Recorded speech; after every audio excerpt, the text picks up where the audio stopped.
Young swings, misses, strike three. 100-mile-an-hour fastball, a 1-2-3 sixth with a couple of Ks, and we go to the seventh inning. Yepes swings, grounds it to the left side. Solano in the breadbasket has got it. Throw to first in time. 7 no-hit innings for Dylan Cease. 1-1. Now the pitch. Swung on, bounced up the middle, right to Kim, behind second base. Throw to first is in time. 8 no-hit innings for Dylan Cease. Welcome into the Skraby Show.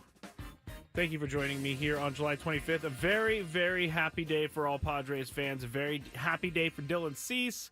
I mean, if you are a Padres fan, there's nothing you can feel bad about today because today was awesome. I didn't even realize that Dylan Cease had the no-hitter because I was driving around this morning and I was listening, but every time I guess I got out of the car, I missed them saying that he had a no-hitter going, and so I found out when I got here that he had a no-hitter going.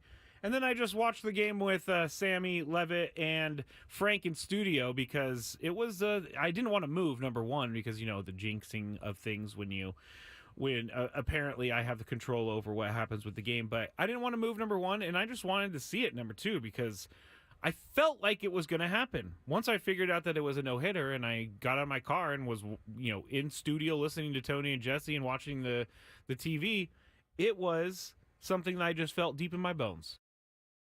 He was going to do it. And he seems like a guy, and I said this earlier, he seems like a guy who is out of the guys on the pitching staff, and you were to say, hey, who's going to throw the first no-hitter out of these guys, or who's going to throw a no-hitter this year? I probably, and it's easy for me to say now, obviously, but I probably would have said Dylan Cease just because of how close he's gotten in the past and what kind of stuff he has. He showed today that he can be literally unhittable, and he has been over the past 3 starts. It's been incredible what Dylan Cease has been able to do so far this season, or so far in the last 3 games, but same with the season. I mean, Dylan Cease has been lights out for the Padres more often than not. In his last 3 starts, he's gone 22 innings. He's only given up 2 hits, no runs, and 30 strikeouts over those 3 starts.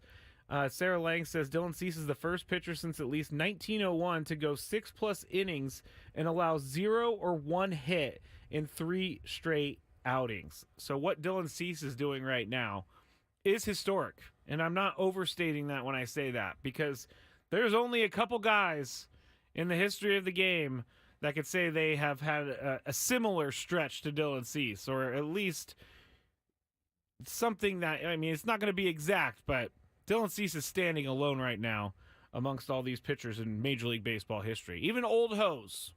Dylan Cease is standing taller than old hose today, I gotta say. If you want to watch the show, you can. You can just go to YouTube, search 97.3 The Fan. You can also go to my Twitter, at Matt Skraby, MattsKraby, as in boy, Y.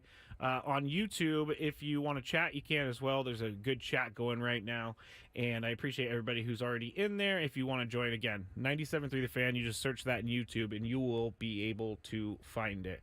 Also, we had a pretty crazy show here today. Sean Lewis, the Aztecs football head coach, he was on the show, so I'm going to put that podcast up in just a little bit, and you can hear everything that he had to say. I'm a big believer in Sean Lewis. I feel like he's a pretty stand-up guy, and he's not trying to pull the wool over my eyes. I feel like everything that he says is coming from a truthful place, and so I am looking forward to this season with the Aztecs a lot. And Chris mentioned, actually, that the last time, or I guess when Sean Lewis threw out the first pitch, it was against the Yankees on May 25th, my birthday, actually.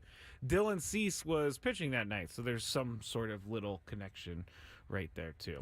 All right, let's see. Let's go through the chat. This is what we do, and I name everyone who's in there. J-Mac, Easy Money, Castro, Sammy Lev's new emoji. Don't know who that is. Podzilla is here. M. McKee is here. Dave is here. It's CJ is here. Jacob, and Welsh Fryer is here all the way from across the pond. Thank you so much, Welsh Fryer, for joining us. Welsh Fryer is pumped up right now. I can tell. I can just tell Welsh Fryer is pumped up. He's still, I mean, it's like 4 in the morning there or something, 5 in the morning or something like that. So what we're going to do today is I'm going to play Dylan Cease being interviewed by Sammy Lev at the end of the show. But I told you guys just before we left Gwen and Chris that I need to give Jurickson Profar a little bit more credit for something that I don't think I've ever really talked about specifically before. And that would be his splits from the right side of the plate and from the left side of the plate. I know he's a switch hitter, always know he's a switch hitter, but I've never this season alone just never really looked into those numbers. I've looked at them and then passed them by and paid no attention to them. But at this point in the season, these numbers are a pretty good sample size. And not only is Jurickson Profar doing everything right now, he's doing everything basically really well on each side of the plate. Now, against left-handed pitchers, he has 43 less at bats. But so it's going to skew the numbers a little bit because they face less left-handed pitchers. Against right-handed pitchers, he has 249 at bats. So against righties, Jurickson Profar is hitting 281 and he has an OPS of 809. He's hit 9 home runs, 39 RBIs, and he's walked 32 times with 12 doubles.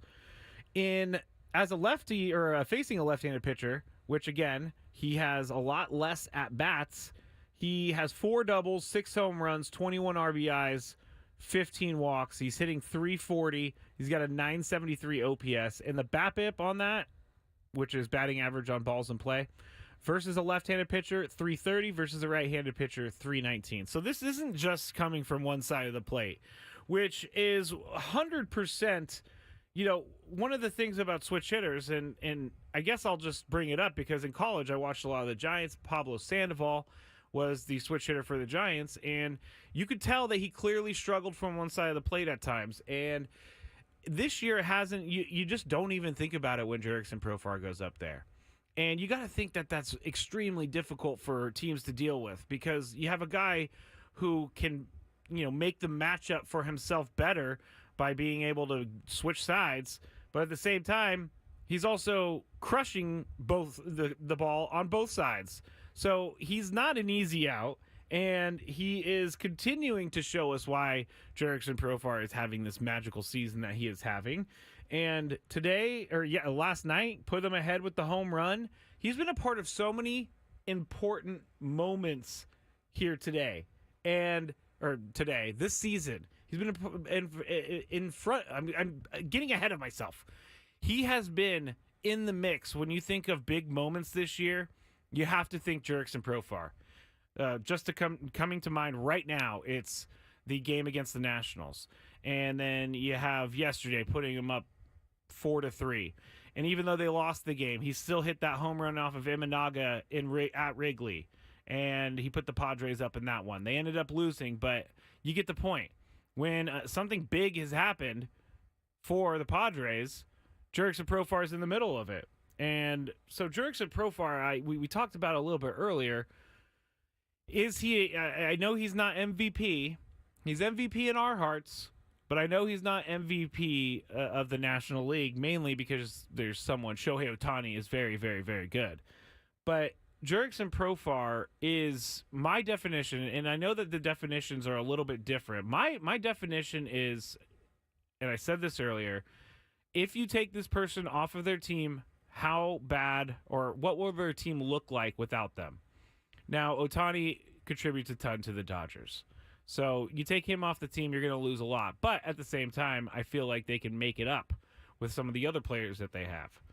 But if you look at Jurickson Profar, you take him off this team, you are not, I don't think, winning or have the record that you do right now or even have the vibes in the clubhouse right now because Jurickson Profar is the definition most valuable player, I think. He is the most important to his team. Shohei Ohtani is going to win it, most likely, because of everything that he has done this year and continues to do. But Jurickson Profar should definitely be in a finalist. Chris told me they have 10 finalists. He should definitely be a finalist. He should be on that list. Now, how high he gets on that list, I don't know. His batting average has come down a little bit, but still, he's having these moments. and he's having these different he's having these magical, just crazy, dreamlike sequences this year. And I keep thinking, all right, is that going to be it? Is that going to be it? Same with Kyle Higashioka. You think he's done hitting home runs, and he keeps hitting home runs, or he keeps getting extra base hits and driving guys in. But these magical runs right now, I believe they mean something, and that means that I'm not saying they're going to win the World Series, but I'm going to say that maybe the vibes are good on their side, and maybe that will help them going forward. But today, awesome job. Swept the Nationals for the season series, and Dylan Cease throws a no-hitter. That is as much as any Padres fan can ask for, especially after all the fireworks that happened when the Nationals came to town and Jerickson Profar had the grand slam. He also had the walk-off. And then they get to Washington. We thought there may be some anger from the National side, but there was none. There was no anger from the Padres side either. There was a pretty civil series. But in the end, when the Padres look at the schedule, they're going to be like, who cares what they did against when they were angry with us in our own house because we took all 6 games from them this year. And that just also kind of pours cold water on that fire that was the Washington Nationals when they were kind of hanging around. The last time the Padres played, their record was not as bad as people would have thought, and they were still in a position to maybe make the playoffs, and there's still a lot of season left to go, but you could see which team was the better team in this series, and that was the Padres. Against Matt Waldron last night, gives up 3 runs early and easy, and you think maybe this is one of those starts for Matt Waldron. Maybe he just doesn't have it today.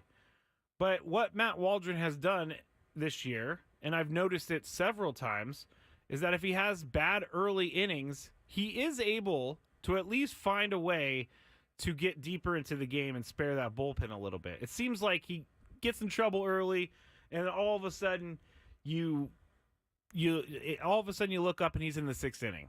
And that's kind of what happened last night.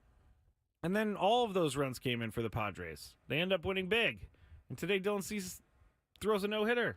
It's just amazing. The season sweep over the Nationals, I think, even though they're the Nationals and they're not necessarily playoff bound, I still think that's a good feather in the Padres' cap. Because you kind of see right now why the Juan Soto trade was made with the players that they sent. Because I'm not saying that James Wood is going to be a bad Major League Baseball player. I'm not saying that James Wood is garbage. Nothing like that. He's very early into his career. I am not going to make any huge declarations about James Wood.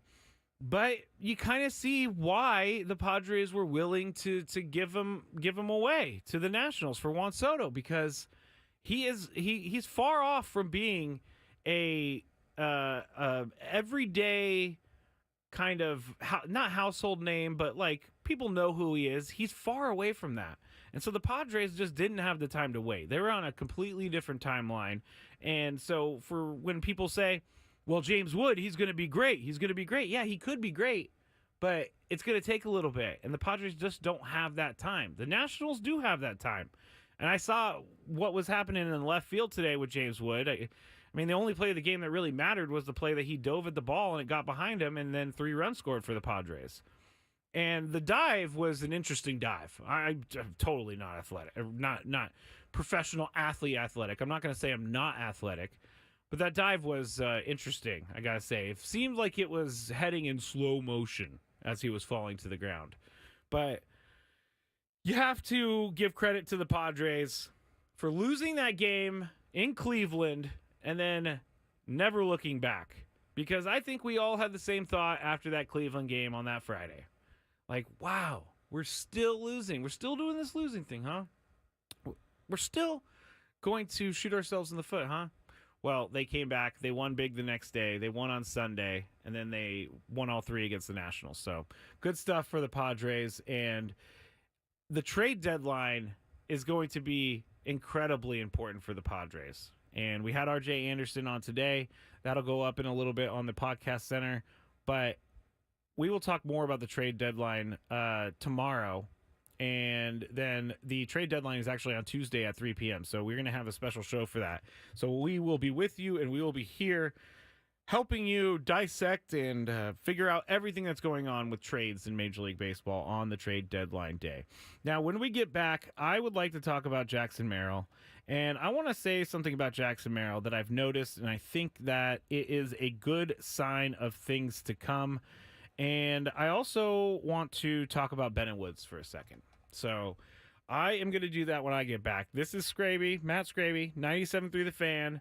We'll be back shortly with more Padres talk and more fun on 97.3 The Fan.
All right, everyone, back here in the Odyssey Palace, 97.3 The Fan, Matt Skraby. The Skraby Show, talking about Dylan Cease's no-hitter, talking about the Padres trade deadline, talking about Jackson Merrill, talking about Jurickson Profar, talking about it all here on 97.3 The Fan. And if you want to watch, you can just go to YouTube, type in 97.3 The Fan, and you will be able to find the broadcast there. Also on my Twitter, at Matt Skraby, M-A-T-T-S-K-R-A-B as in boy. Why?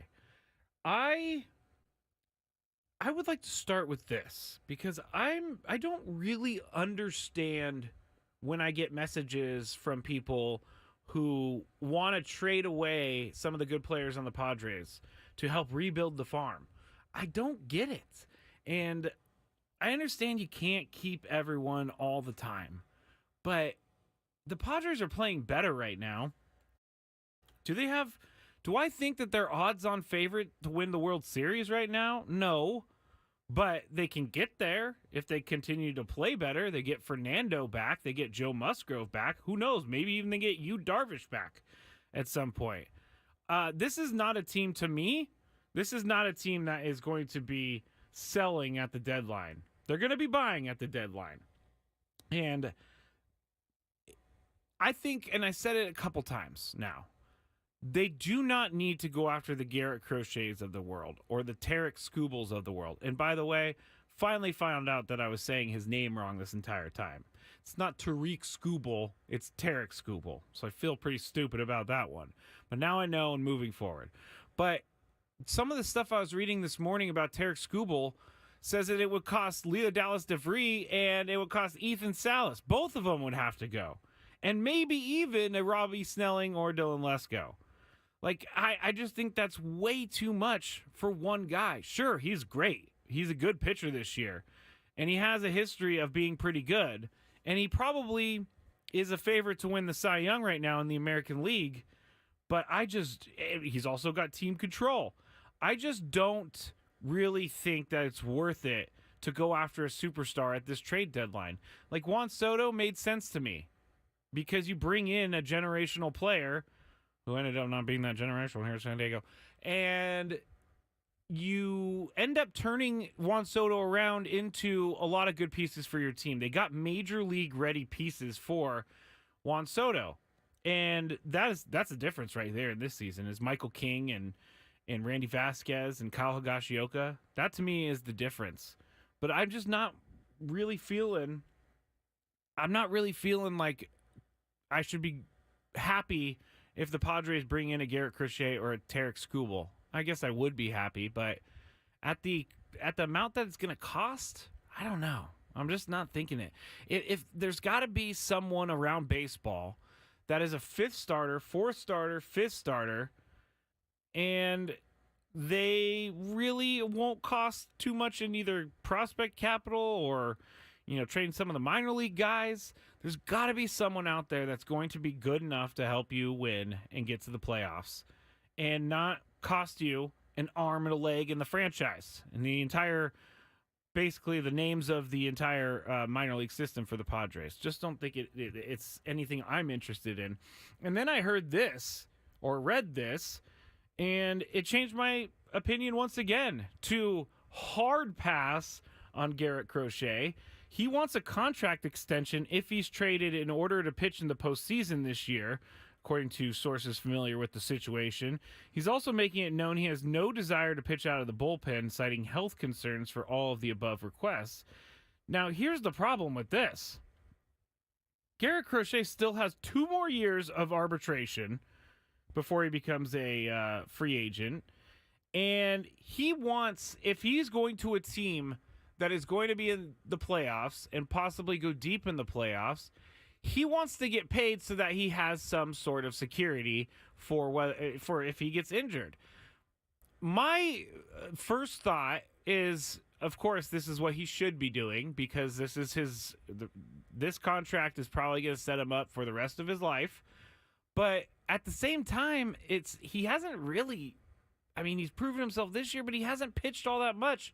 So I don't understand why you're making all these demands to be traded away from a terrible team like the White Sox to a team that's going to be good. And I understand that you want to be set up for the rest of your life or you want to get that contract. But if you're even worried about not being or being injured pitching late into the year, then that worries me. Because if you don't have the confidence that you could pitch without being injured, or if it's even in your mind that I need a new contract because what if I get injured, that tells me that I just don't want to deal with that part of a player. And Garrett Crochet, to me, I would say out. Because sure, is he good this year? Yeah. But let me go to his game log real quick, because he's got a 3.07 ERA. But here's his last 3 games. One of them is the All-Star game. Here's his last 3 games that he started. He's gone 4 innings, 2 innings, and 4 innings. I don't need a guy that is going to need to be shut down as soon as he gets here. I'm not a fan of this trade whatsoever. If they did it. Not a fan of Garrett Crochet. Like, I'm a fan of Garrett Crochet. I'm not a fan of what you would have to give up to get him. And to be making demands like, I need a new contract, is also something that I'm a little like, huh? Okay, what are you here for? Are you here to play baseball? Well, yeah, you're here to make money too, but are you here to play baseball? Or are you here just to waste away on the White Sox, get your arbitration money, and then go into free agency? It just doesn't sit well with me. I don't know why. I'm not sure why. But that's the situation with Garrett Crochet. He made those thoughts known, and now teams know that if they want to get Garrett Crochet in their uniform, it's going to cost a lot, and you're going to have some things to deal with. All right. I said I was going to talk about Ben Woods earlier. I said I was going to talk about Jackson Merrill earlier. So let's go with Ben Woods first. Now, Ben Woods, I woke up this morning, and I was doing my stuff on the computer, and I popped on their YouTube to see what they were talking about. And I was just sitting there and watching a little bit, and then I got off the YouTube, came back a couple minutes later, and then I saw this post from Woodsy's wife, Hannah Nancaro, saying that there was a cockroach in studio. So I don't see any cockroaches in here, and I'm not actually afraid of cockroaches in here. But that must have been a harrowing experience, because I saw those guys, or at least I saw the screenshot of those guys, jumping out of their chairs because there was a cockroach in the studio. I mean, I've never seen a cockroach in here, and that's pretty gross, I gotta say. I don't think it's that disgusting in here. Now, I do clean up after myself. I'm looking around because I just don't see how a cockroach would get in here. It's not that dirty. But anyway, Adam came in here and cleaned out the entire room. Like, everything is gone now because he needed to rectify the situation that it was Cockroach Gate during the Ben Woods show. But that's not what I wanted to talk about with Ben Woods. What I wanted to talk about is, it's not lost on me that those guys do 4 hours of radio every single day. It's not lost on me that I sometimes get off work early. So I just wanted to congratulate Ben Woods for getting some morning time off this morning with the early start. They had a 2-hour show, and I am happy for them because, you know, people say to me all the time, oh man, you get paid not to work. I would much rather work. I would 100% much rather work than have to do like a 20-minute show. 20-minute show isn't fun to do. An hour show, a little bit more fun. 2-hour show, good. But a 20-minute show, not fun to do. Like, I am not good with idle time. I am not good at doing nothing. And when I get off work, sometimes I have a second job, and but I work from home, so I'm sometimes doing that stuff. I also do stuff for the station, for the show at home. But I just wanted to say congratulations to Ben Woods this morning for getting their day off, or getting some time off. I'm very happy for them. You may think I'm being sarcastic, but I'm not, because what they do every morning is not easy, and they do it really well, and they bring it every single day.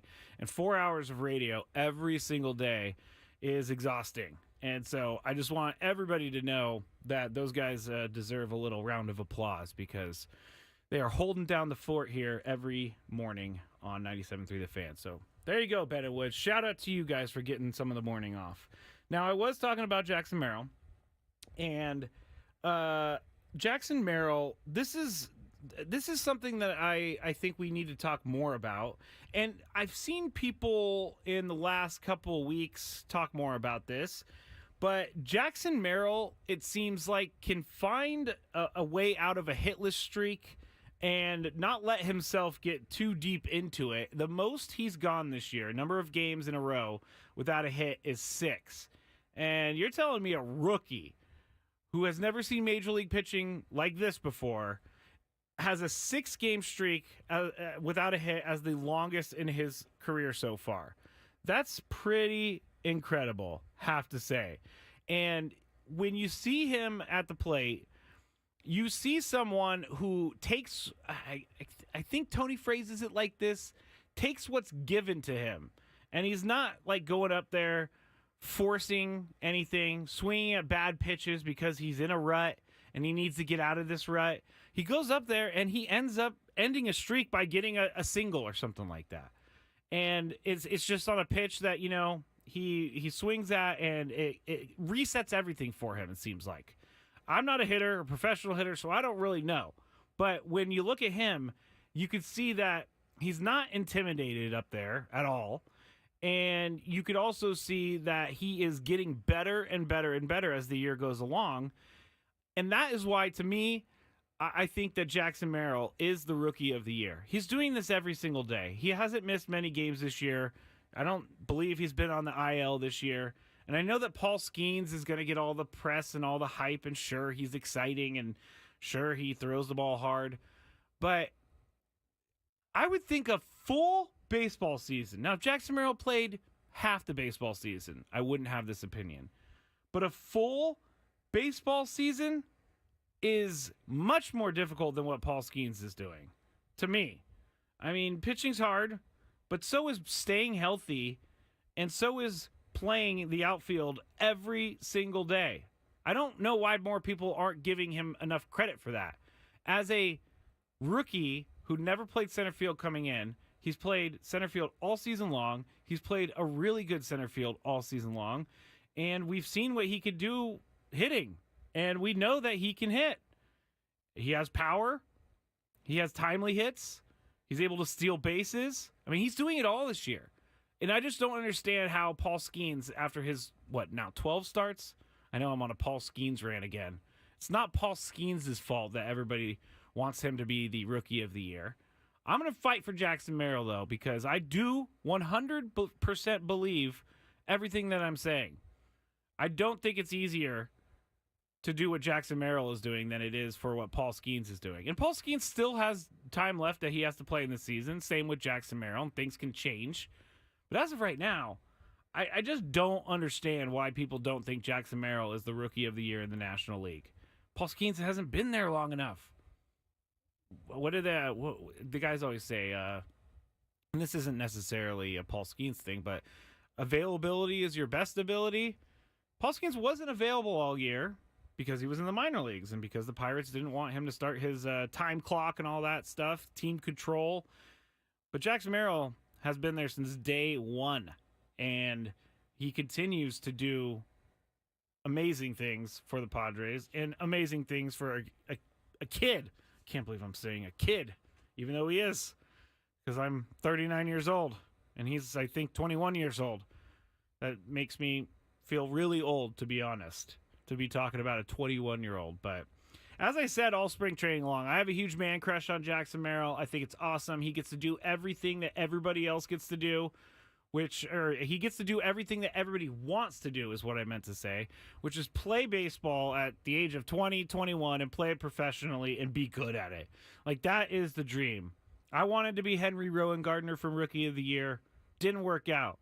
I wanted to be an NFL football player. Didn't work out. Jackson Merrill gets to live that dream, and I'm jealous about that because that is pretty awesome. But the Jackson Merrill thing, I don't think is going to be... I don't think I'm going to win this debate in the end. Popularity right now, or I guess perceived popularity right now, tells me that Paul Skeens is going to win. But when you really look at the numbers and you really look at what they've contributed to their teams this year, I think Jackson Merrill, just because he's an everyday player and he's been doing this all season long, continuing to do this all season long, is why he should win Rookie of the Year. So there you go. My Jackson Merrill rant for the day. You're listening to the Skraby Show here on 97.3 The Fan. We are going to head to break here in just a second. We're going to play Dylan Cease interviewing with Sammy Levitt from earlier. We also have the Daily Gripe. We also will talk a little bit more about some other things. I'm not quite sure what else we'll get into. I have a lot on my list, but we will talk about some things. Let's see. What can I tease? Well, I'll tease the Sammy Levitt interview with Dylan Cease. The guy who threw the no-hitter was on the station just about 20 minutes, 30 minutes after he did it. So we'll hear from him. We'll close out the show. We'll do a Daily Gripe. We'll have some fun. You're listening to the Skraby Show on 97.3 The Fan.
All right, back here in the Odyssey Palace, 97.3 The Fan.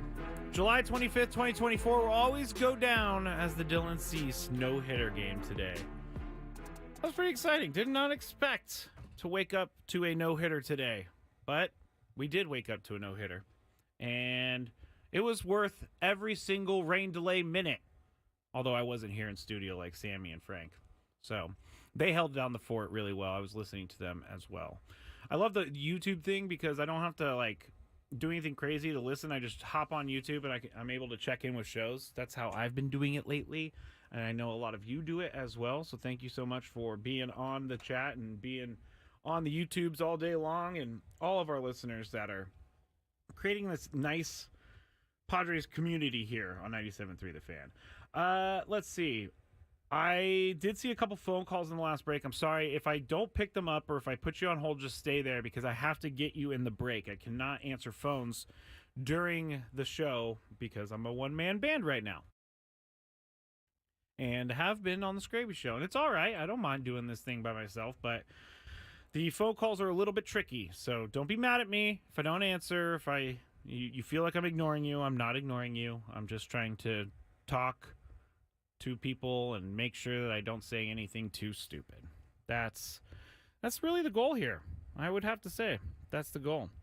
All right, let's see what I wanted to talk about real quick. I wanted to actually talk about James Wood again real quick because I think this is proof to me, at least, like when you hear about prospects being traded away, or when you hear about these big name prospects, at least in my mind, I'm like, oh man, I don't want to see them in another uniform crush later on in their career and just crush the Padres too. And I'm not saying that James Wood won't turn into that player, but what I am saying is I think people can see now why the Padres were able to move on from James Wood to acquire Juan Soto. I think it's easy to see. He's not. I'm not saying he's not a major league player. It's way too early to tell. He has, obviously, the talent to be at that level. But at the same time, you're looking at Jackson Merrill and James Wood as guys who are, I think they played on the same team together when they grew up in the Maryland area, the Baltimore area. But you see that Jackson Merrill is way ahead of James Wood. And another reason why I think that A.J. Preller did not want to move Jackson Merrill at all. We're all seeing why now Jackson Merrill was untouchable for the Padres organization. Do I think that they thought they were going to know what they were getting in Jackson Merrill? In Jackson Merrill. I don't think ultimately they knew he was going to be this good, but I do think that they knew that he was at least someone that they had to hang on to give it a go. And actually I think it was it was AJ Casavel's newsletter today, and it was about trading and whether or not they have the pieces to trade and all this other stuff. And so if you want to get Tarek Skubal, you got to send Leo Dallas DeVry, and you got to send Ethan Salas and all this other stuff. But if you want to get Garrett Crochet, same thing. But AJ made a good point in his newsletter saying, the last mid-season Padres and White Sox trade happened, and it netted the Padres Fernando Tatis Jr. So we don't really want to one day look down the road and have the White Sox getting us back for what we did to them earlier on when they gave away Fernando Tatis Jr. And I can't remember the other guy's name in it. I think his name is Eric. And then James Shields went to the White Sox. But it just shows you, and back to James Wood, it just shows you, how some of these players are just going to take a lot more time to develop, and James Wood seems like he needs to really grow into his body, honestly. It seems like as a 6'7" guy, I'm sure that I want to say that he's not as coordinated, but I definitely can't say that because he's a professional athlete. But I think people understand what I'm saying, and he's going to grow into that. Same, Jackson Merrill's going to grow into... he's going to put on more muscle, things like that as the years go on. James Wood will too. But Jackson Merrill's already light years ahead of James Wood. And James Wood made a bad decision in the outfield today by diving at that Ha-Seong Kim flare out to left field. Ball got behind him. Padres scored 3 runs. That's all the Padres needed all game long. I mean, basically, if you were to watch the top of the first inning and that was it, that's all you really needed to watch, because Dylan Cease took care of the rest, and Dylan Cease took care of the rest, and the rest is, I guess, I don't want to be too cliche, but I guess I'm going to be too cliche. The rest is history. And I can't say enough about what Jackson Merrill has done. I'm just going to leave it at that. I really, really, really am jealous that I didn't get to be a great baseball player like that. All right, we're coming to the end of the show real quick, and we're going to hear from Dylan Cease with Sammy Levitt. We're going to hear that for sure, and that's going to be coming up here in just a few minutes. But just a fun story.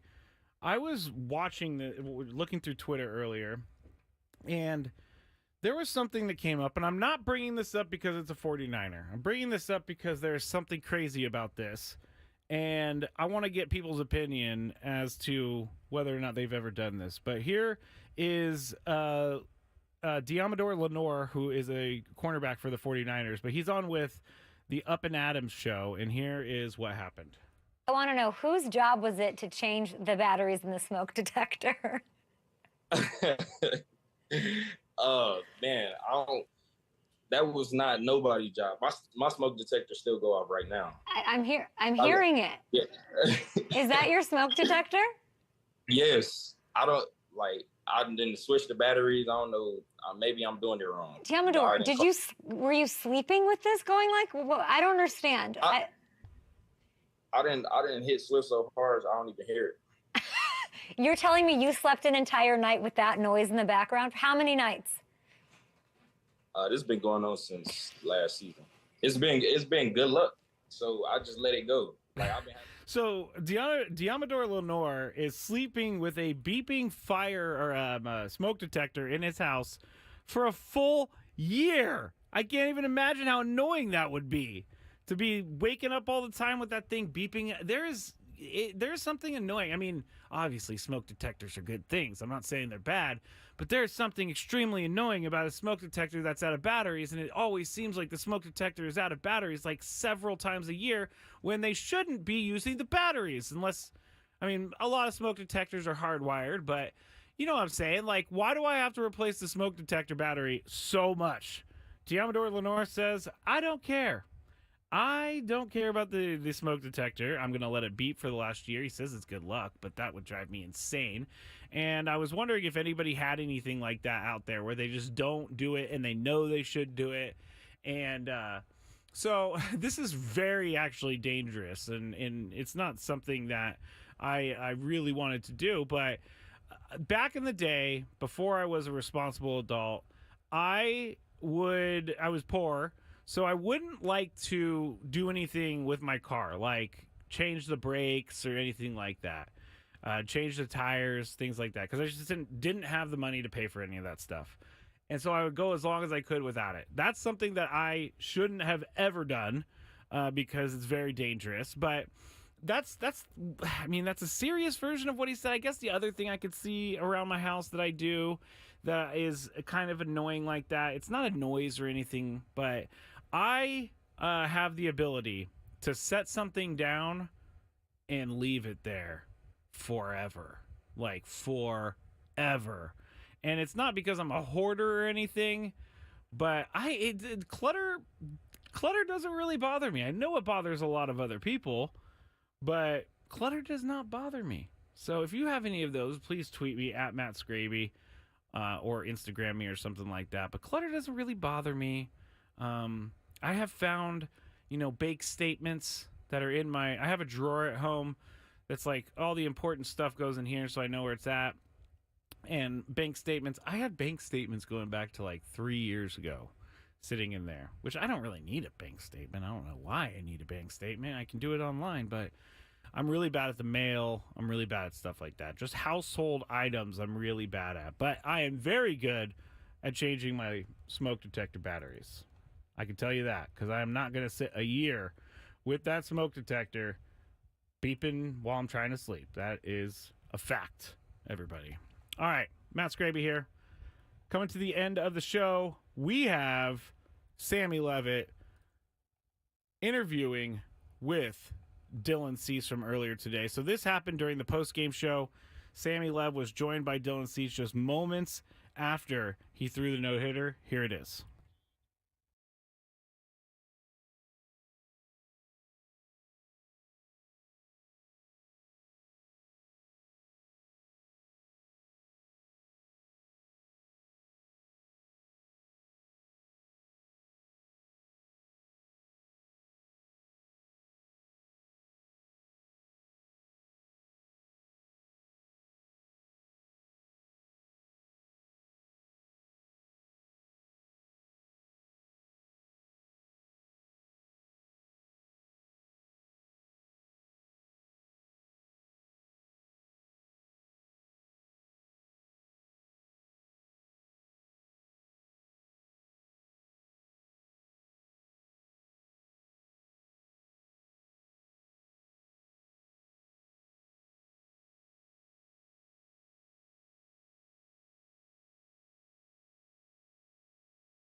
Yeah, I mean, it was a little concerning. After that seventh, I think I was at 94, 95, and I kind of just had mapped it in my mind. Like if I finish the eighth with like 105, then that should buy me, an inning's worth of pitches. So that was kind of what was on my mind. And then other than that, like I said, it was just how am I going to sequence and how am I going to execute. Dylan, a couple of years ago with the White Sox, you came one out away. And in fact, it was your now teammate, Luis Ariz, who broke it up. When you think back to that day and you think about what you did today, I mean, how sweet is this, considering you have come so close in the past? Yeah, I mean, if it happened twice, it would have been heartbreaking, I can tell you that. But, man, I mean, anytime you can do something that's, like that, it's almost it almost feels too good to be true. So much has to go right. Look at those multiple defensive plays today that went our way. And I couldn't be more thrilled. Yeah, you mentioned the defense. There was the catch in center by Merrill on the deflection off Bogarts. Xander made a great play later in the game. There was a double play from Solano to Kim that was not easy whatsoever. What'd you think about the way your defense helped you through this no-hitter? Man, I mean, they were rock solid. I wouldn't have thrown it without them. But, Merrill being behind Bogey right there and making that play, and Bogey making that kind of double clutch sliding play on Ruiz. I mean, it's just so much has to go right. And I'm sure when I look back at this, it's going to be even more amazing. Dylan, that moment in the bottom half of the ninth inning, 2 outs, you're facing the Nationals leadoff man, C.J. Abrams, line drive to right. Johnson catches it. You leap up in the air. Your teammates swarm you, celebrate with you. Take me through your emotions, your feelings. What was that moment like to finally do it? Man, I don't even know.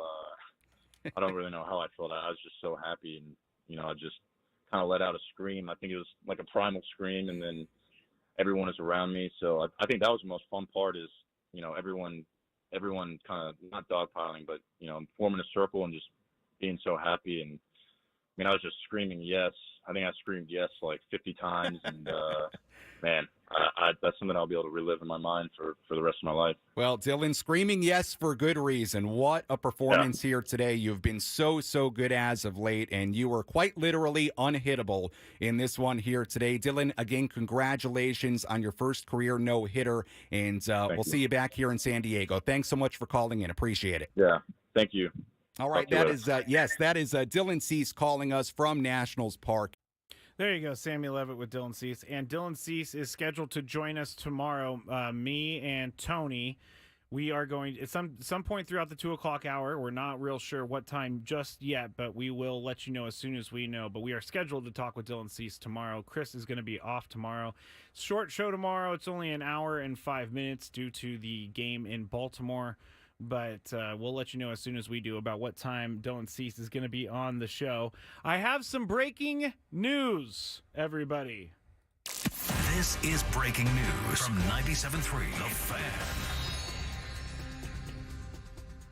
The Arizona Diamondbacks, according to Jeff Passan, are in agreement on a deal to acquire left-handed reliever AJ, I think it's Puck, from the Miami Marlins, sources tell ESPN. So there you go. First trade of trade season done. And AJ Puck went to go. I had him on my fantasy team last year. He's up and down, or at least last year he was up and down. This year he hasn't saved many games. He's pitched 45 innings. He got a WHIP of 1.34, an ERA of 4.3. He's appeared in 32 games, struck out 45 batters. So this might help. Here's how I'm going to explain this. I think this is something that the Padres need to do. Bring in a guy that necessarily isn't the craziest, has the craziest numbers out there. Bring in a guy that's going to do their job and just fill that need that the Padres have, which is starting pitching right now. I should also say Adam Major is going to be pitching for the Padres tomorrow, so he is going to be starting against the Orioles. Hopefully he does a little bit better than the last few times we've seen him, but as Chris said earlier, there's a reason that the Padres are starting him. They either A, just don't have another option that they trust as much, or B, they believe in him, and I think there's a little bit of both there. But this is what I think the Padres are going to have to go after, this A.J. Puck, I can't say middle tier because A.J. Puck is pretty good, but a lesser-known player that is not going to cost a lot on the trade market. That's what they need. So there you go, breaking news there. I don't think that helps. I mean, it does help the Diamondbacks, but I'm not going to give them the World Series title or anything like that. All right, coming to the end of the show. This is the Skraby Show. Thanks to everyone who has joined us here today on the station. Been a very fun day, and I appreciate all of you being here with us. So let's end it with this. What's annoying Skraby today? Let's find out. It's time for the Daily Gripe. All right, I don't really want to do a gripe on a day like today, but it wouldn't be a Skraby Show without a daily gripe. And my daily gripe, this happened to me on the way in, and it always happens when I'm driving. It's multifaceted. The first part of it is when people are driving under the speed limit. Like this person today was driving 10 miles an hour under the speed limit. There's two things I want to mention here because I got to get this off my chest too. When people turn on their turn signal on like the freeway and they take about a half mile to get over, like, what are you doing? It's not that scary to change lanes. Just do it. Like, I don't understand why you have to spend so long driving before you move over and you just make everyone slow down behind you. Anyway, so back to this morning when I was driving in. And this person in front of me going 10 miles an hour under the speed limit. And I will admit, I wasn't being unsafe, but I was, closer than I should have been probably to the back end of her car. And she was not happy with it. And so I agreed with her. I was a little close. So I backed off a little bit. She stuck her hand out the window, and you know what she gave me. I realized quickly that I was dealing with a crazy person because they're willing to do that. And so I realized I needed to not be crazier than that person. And so I kind of, backed down a little bit and was just like, okay, let me just get past this person and keep going. But as I was passing this person, they were sticking their hand out the window still and yelling at me, telling me to slow down while they were on their phone. There it is. Do not yell at me and do not drive slow. I don't care who you're texting. And this is why this person was driving slow, because they were doing the swerving thing. I didn't necessarily think they were drunk or anything, but please do not get mad at me if you're on the phone while you're driving. Hey, I got something to say to people. The phone. I just saw a text from Sam Levitt, actually. That's why I stopped there. But the phone, when you hold it up and near your mouth, that's not hands-free. So I'm not sure what else we need to do to get people to understand that hands-free is hands-free. It's not where you put it next to your mouth. That really bothers me. When I see people who are on their phone as they're driving. And it also really bothers me when people in expensive cars that I know for a fact have Bluetooth are using their hands and using their phones. So, there you go. That is my daily gripe. All right, the Arizona Diamondbacks more is coming out about that, but I'm not going to chase down the rest of the information. AJ Puck is heading to the Arizona Diamondbacks. All right, that's it for me. Thanks to everyone who stayed with us today. Hope you enjoyed our no-hit coverage here on 97.3 The Fan. Appreciate you all. We will be back tomorrow. Ben and Wood start at 6 a.m., Annie and Nelson at 10 a.m., and then Gwen and Chris at 2 p.m. We will have Dylan Cease scheduled to be on the show tomorrow. So appreciate you all. Have a great night. Enjoy your dreams tonight with Dylan Cease pitching a no-hitter. Good night, everybody.